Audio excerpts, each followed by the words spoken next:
नहीं मिलता मान सम्मान और होता है हर जगह अपमान। दोस्तों, क्यों होता है बार बार आपका अपमान?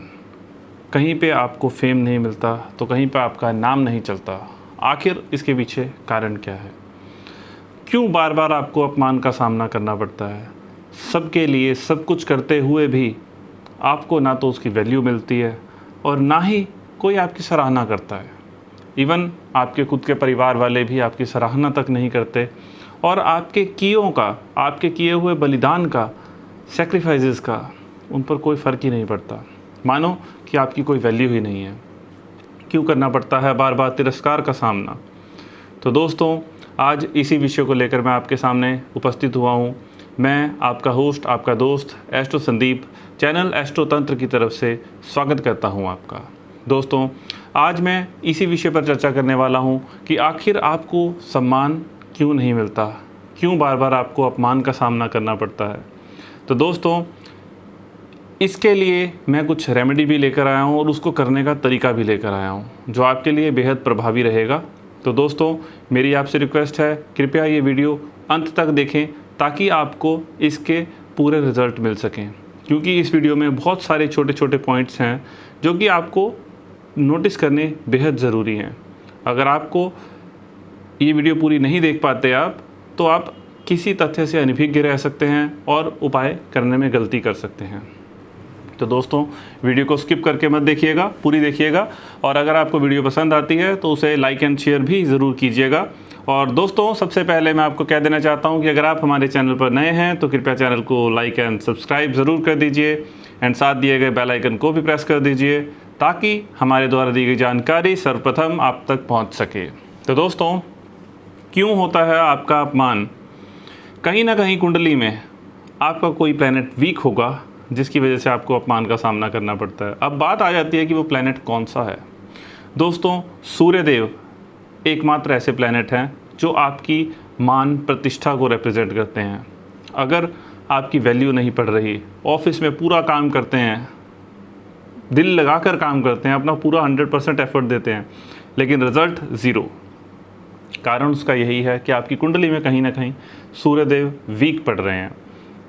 दोस्तों, इसके लिए मैं कुछ रेमेडीज़ लेकर आया हूँ आपके लिए ताकि आप उस रेमेडी को करके पूरी तरह से लाभ उठा सकें। वैसे तो मैं कोई भी रेमेडी अगर रेकमेंड करता हूँ तो YouTube पे मैं वही रेमेडीज़ देता हूँ जो सब लोग कर सकते हैं।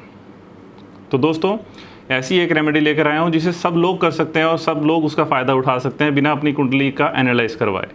हाँ, अगर आप विश्लेषण में जानकारी चाहते हैं, इससे बढ़कर कोई रेमेडी करना चाहते हैं, तो आप हमसे अपॉइंटमेंट बुक कर अपनी कुंडली का विश्लेषण करवा सकते हैं ताकि हम आपको ब्रीफ में आपकी कुंडली के बारे में जानकारी दे सकें।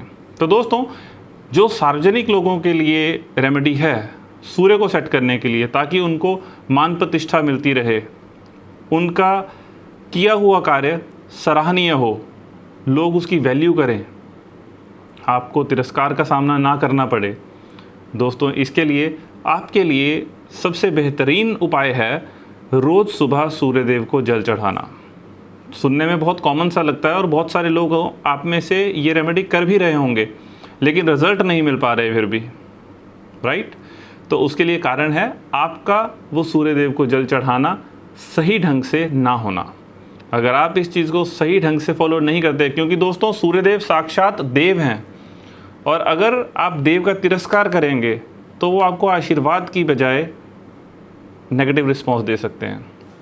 ऊर्जा है, सूर्य सिर्फ ऊर्जा है, हमें पॉजिटिव ऊर्जा चाहिए, नेगेटिव ऊर्जा नहीं चाहिए।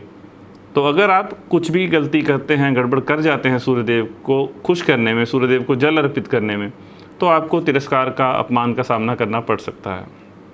अब दोस्तों, मैं आपको यहाँ पे बता देना चाहता हूँ कि सूर्यदेव को जल चढ़ाना चाहिए और कैसे चढ़ाना चाहिए। सबसे इम्पॉर्टेंट बात यहाँ पे यही आ जाती है कि सूर्यदेव को कैसे जल चढ़ाएं कि अपमान का सामना ना करना पड़े, आपका यश मान बढ़ सके, आपकी वैल्यू बढ़ सके, आपके किए कामों की सराहना हो और लोग आपको आपके नाम से पहचानें। सबसे बड़ी बात है, नाम बनाने में सूर्यदेव का सबसे बड़ा हाथ होता है। अगर आपकी कुंडली में सूर्य प्रबल हैं तो आपको नामी व्यक्ति बनने से कोई नहीं रोक सकता। तो दोस्तों, सूर्यदेव को जल चढ़ाने के लिए सबसे ज़रूरी और सबसे कारागार चीज़ है, सबसे पहले जो यूज़ होती है वो है आपका टाइम। आपको सबसे पहले सुबह नहाने धोने के बाद फ्री होकर तन को स्वच्छ करना सबसे ज़्यादा ज़रूरी है सूर्य देव की आराधना के लिए, क्योंकि आप एक साक्षात देव के सामने उपस्थित होने जा रहे हैं, उनकी पूजा करने जा रहे हैं, तो आपका तन साफ होना बहुत ज़रूरी है। पुराणों में कहा गया है कि मन की स्वच्छता से ऊपर कुछ नहीं है, लेकिन तन भी कहीं ना कहीं मैटर करता है, तो इसलिए तन का स्वच्छ होना भी बेहद ज़रूरी है। दोस्तों, आपके तन से बदबू आ रही हो, दुर्गंध आ रही हो, तो आपके साथ वाले दोस्त भी आपके साथ नहीं बैठते, वो तो फिर सूर्य देव हैं। तो इसलिए तन की स्वच्छता सबसे ज़रूरी है। उसके बाद आपको सूर्य देव को जल चढ़ाने का जो टाइमिंग है, सबसे बेहतरीन टाइम रहेगा उस टाइम में जल चढ़ाएं जब सूर्यदेव ईस्ट डायरेक्शन में ही हों, यानी कि पूर्व दिशा की तरफ ही हों। दोस्तों, सूर्यदेव 6 महीने उत्तरायण और 6 महीने दक्षिणायन में रहते हैं, मतलब कि सूर्य 6 महीने पूरब से उदय होने के बाद उत्तर की तरफ जाते हैं और पश्चिम की तरफ अस्त होते हैं, एंड 6 महीने पूरब से उदय होकर दक्षिण से होते हुए पश्चिम में अस्त होते हैं। तो दोस्तों, आपको क्या करना है, सूर्यदेव को उस वक्त जल चढ़ाना है जब सूर्य ईस्ट डायरेक्शन में ही हो, मतलब कि सूर्य उदय से 1-1.5 घंटे के अंदर अंदर आपको सूर्यदेव को जल चढ़ाना है। सपोज़ सूर्य 6 बजे उदय हो रहे हैं, तो आपको 8 बजे से पहले पहले सूर्यदेव को जल चढ़ाना है, ताकि वो ईस्ट की डायरेक्शन में, पूर्व की डायरेक्शन में ही हों। ये सबसे इम्पॉर्टेंट पॉइंट है। दूसरी चीज़, सूर्यदेव को जल चढ़ाते वक्त आपके पाँव में चप्पल या बूट नहीं होने चाहिए। सिचुएशन जैसी भी हो, आप नंगे पाँव ही होने चाहिए। तीसरी चीज़, सूर्यदेव का धातु है तांबा। बहुत से लोग हैं कि स्टील के ग्लास में सूर्यदेव को जल चढ़ा देते हैं। उनका मानना है कि जल ही चढ़ाना है, किसी से भी चढ़ा दो, चाहे ग्लास प्लास्टिक का ही क्यों ना हो। पर दोस्तों, ऐसा आपको नहीं करना है, ये भूल नहीं करनी है। सूर्यदेव का आशीर्वाद प्रॉपर प्राप्त करने के लिए आपको कुछ रूल्स फॉलो करने पड़ते हैं।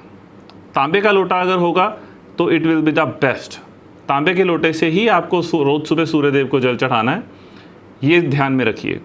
अब दूसरी चीज़, सूर्यदेव को कभी भी खाली जल नहीं चढ़ाया जाता, कुछ ना कुछ उसमें मिक्स करना होता है। अब वो मिक्स क्या करना है उसके बारे में बताता हूँ। सबसे प्रिय रहेगा सूर्यदेव को रोली और गुड़ चढ़ाना। अगर आप जल में थोड़ा सा गुड़ मिक्स करते हैं, क्योंकि गुड़ सूर्य का भी सूचक है और मंगल का भी सूचक है, तो गुड़ बेहद रहेगा, सबसे ऊपर रहेगा। जैगरी आपको मिक्स करना है पानी के लोटे में, जल के लोटे में। तो गुड़ डाल लिया। गुड़ डालने के बाद आपको सूर्यदेव को जल अर्पित करना है ओम सूर्यदेवाय नमः मंत्र का जाप करते हुए।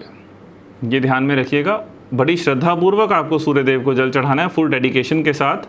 एक फॉर्मेलिटी नहीं करनी कि हाँ आए और सूर्यदेव को जल चढ़ा दिया और ख़त्म, नहीं। आपको पूरी डेडिकेशन के साथ उनकी पूजा करनी है। उनकी पूजा सिर्फ यही होती है, सूर्यदेव को जल चढ़ाएं ओम सूर्यदेवाय नमः मंत्र का जाप करते हुए। और अब इसमें सबसे इम्पॉर्टेंट चीज़ आ जाती है कि जो अब आप जल चढ़ा रहे हैं वो जल आपके पैरों पर नहीं पड़ना चाहिए। इससे सूर्यदेव सबसे ज़्यादा कुपित होते हैं। अगर वो जल आपके पैरों पर आ रहा है तो ये सूर्यदेव का रिस्पेक्ट ना करके डिसरिस्पेक्ट है, यानी कि उनका तिरस्कार है। तो ये ध्यान ज़रूर रखिएगा कि वो पानी के छींटे आपके पैरों पर नहीं पड़ने चाहिए। इसके लिए आप 2 उपाय कर सकते हैं। आप खुद कुछ हाइट पे खड़े होकर जल चढ़ा सकते हैं, या नीचे कोई गमला रख सकते हैं ताकि पानी के छींटे आपके पैरों पर ना पड़ें। बस ये रेमेडीज़ आपको फॉलो करनी है। अगर आप इसको सही डायरेक्शन में फॉलो करते हैं तो सूर्यदेव की कृपा पाने से आपको कोई नहीं रोक सकता। सूर्यदेव अवश्य प्रसन्न होंगे और from the first day he will get the results. Starting से ही सूर्यदेव मेहरबान होना शुरू हो जाते हैं, क्योंकि सूर्य बहुत फास्ट प्लैनेट है, इतना टाइम नहीं लगाते वो बहुत जल्दी रिस्पॉन्स देते हैं। तो सूर्यदेव का अगर आशीर्वाद पाना चाहते हैं, उनकी ब्लेसिंग्स पाना चाहते हैं, बेरोक टोक पाना चाहते हैं, तो सूर्यदेव को जल अर्पित करना शुरू कीजिए रोज़ सुबह। इससे आपके मान सम्मान में भी वृद्धि होगी, आपके किए कामों की सराहना भी होगी, और कहीं ना कहीं आपकी कुंडली में अगर राजयोग बन रहा है लेकिन आपको उसका रिजल्ट नहीं मिल रहा, तो वो योग भी एक्टिवेट होगा। तो इसलिए ये रेमेडी आपके लिए बहुत ज़्यादा कारगर साबित होने वाली है। दोस्तों, इसी के साथ मैं आपसे विदा लेता हूँ, और अगले सेशन में एक नई रेमेडी के साथ, नए प्लैनेट के साथ मैं आपके समक्ष उपस्थित होऊंगा। धन्यवाद।